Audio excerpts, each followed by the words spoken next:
Reveal hidden secret number 1. Overwriting the existing version. Overwriting the existing version and its parameter values. இதோட difference என்ன அப்படிங்கிறத நம்ம பார்க்க போகிறோம். நிறைய பேருக்கு இந்த சந்தேகம் இருக்கும். இந்த சந்தேகத்தை இன்னைக்கு கிளியர் பண்ணிடலாம். நான் இந்த ப்ராஜெக்டில் பார்த்தீங்கன்னா நிறைய க்யூப்ஸ் ப்ளேஸ் பண்ணியிருக்கேன். இந்த க்யூப்ஸ் வந்து பார்த்தீங்க அப்படின்னா நான் வந்து எடிட் ஆகி போயிட்டு ஒரு 2 வேல்யூ கொடுத்துருக்கேன். ஒரு பராமீட்டர் இருக்குது.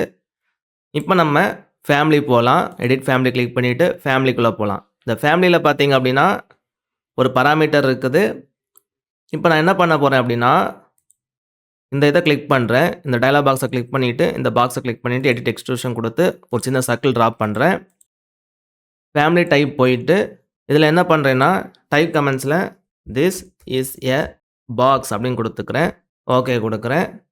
ஒரு பராமீட்டர் ஆட் பண்ணுறேன். பராமீட்டர் செலக்ட் பண்ணிவிட்டு பராமீட்டர் அப்படின்னு ஒரு நேம் கொடுத்துக்கலாம். பராமீட்டர் 1 அப்படின்னு கொடுத்துக்கிறேன். Family category and parameters dialog box click பண்ணிவிட்டு நான் இதில் மெக்கானிக்கல் எக்யூப்மெண்ட் அப்படின்னு சேஞ்ச் பண்ணுறேன். ஓகே கொடுக்குறேன். நான் இந்த ஃபேமிலிக்கு ஒரு ஜாமெட்ரி சேஞ்ச் பண்ணியிருக்கேன். 3Dயில் பார்த்தீங்க அப்படின்னா ஒரு ஜாமெட்ரி ஆட் பண்ணியிருக்கேன். பராமீட்டர் சேஞ்ச் பண்ணியிருக்கேன். பராமீட்டர் ஆட் பண்ணியிருக்கேன்.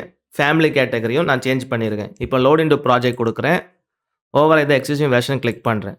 இப்போ நான் கிளிக் பண்ணதும் பார்த்தீங்கன்னா ஒரு சர்க்கிள் வந்து ஆட் ஆகிடுச்சு. ஒரு ஹோல் ஆட் ஆகிருக்கு. அப்புறம் பார்த்தீங்கன்னா இதை செலக்ட் பண்ணிவிட்டு எடிட் டைப் போனேன் அப்படின்னா இந்த டைப் கமெண்ட் பார்த்தீங்கன்னா முதல்ல நம்ம கொடுத்தோம் இல்லையா ப்ராஜெக்டில் அதே வேல்யூ தான் இருக்குது. அப்புறம் இந்த இடத்துல பார்த்தீங்கன்னா பராமீட்டர் 1 நம்ம ஆட் பண்ணது வந்திருக்கு. அப்புறம் கேட்டகரி பார்த்தீங்கன்னா மெக்கானிக்கல் எக்யூப்மெண்ட் அப்படின்னு வந்திருக்கு. இந்த ஓவர் இந்த எக்ஸிஸ்டிங் வெர்ஷன் என்ன பண்ணும் அப்படின்னா பராமீட்டர் வேல்யூஸை சேஞ்ச் பண்ணாது. பராமீட்டர் இருக்குது, அதுக்குள்ளே வேல்யூஸ் இருக்குது. அந்த வேல்யூஸை நீங்கள் ப்ராஜெக்டில் சேஞ்ச் பண்ணீங்க, ப்ராஜெக்டில் அட்ஜஸ்ட் பண்ணீங்க அப்படின்னா அந்த வேல்யூஸை சேஞ்ச் பண்ணாது.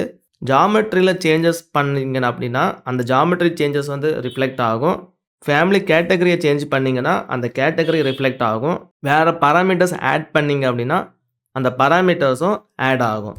ஸோ இதுதான் முதல்ல இருக்கிற முதல்ல வர அந்த ஆப்ஷனோட யூஸ். ஓகேங்களா? அதோட பர்பஸ் இது தான். நான் இப்போ என்ன பண்ண போகிறேன்னா மறுபடியும் ஃபேமிலி எடிட்டர் போயிட்டு இந்த வாட்டி this is a box with whole அப்படின்னு ஒரு வேல்யூ கொடுத்துக்கிறேன். அதே மாதிரி இந்த பராமீட்டர் அப்படிங்கிற வேல்யூ வந்து இப்போ 1400 இருக்குது. 15,000 அப்படின்னு நம்ம ஆட் பண்ணிக்கலாம். அப்ளை கொடுக்கலாம். ஓகே கொடுக்கலாம். ஃபேமிலியிலே பார்த்தீங்கன்னா லென்த் வந்து இன்க்ரீஸ் ஆகிருக்கு. ஏன்னா பராமீட்டர் வேல்யூ சேஞ்ச் பண்ணியிருக்கோம் ஃபேமிலிக்கு உள்ளாடி. இப்போ நான் லோட் இன்டு ப்ராஜெக்ட் கொடுக்குறேன். இப்போ நான் 2வது ஆப்ஷன் கிளிக் பண்ணுறேன். கிளிக் பண்ணதும் பார்த்தீங்கன்னா எல்லாமே சேஞ்ச் ஆகிடுச்சு பாருங்க. பராமீட்டரோட வேல்யூஸ் சேஞ்ச் ஆகிடுச்சு. ஸோ இதுதான் அந்த டிஃப்ரென்ஸ்.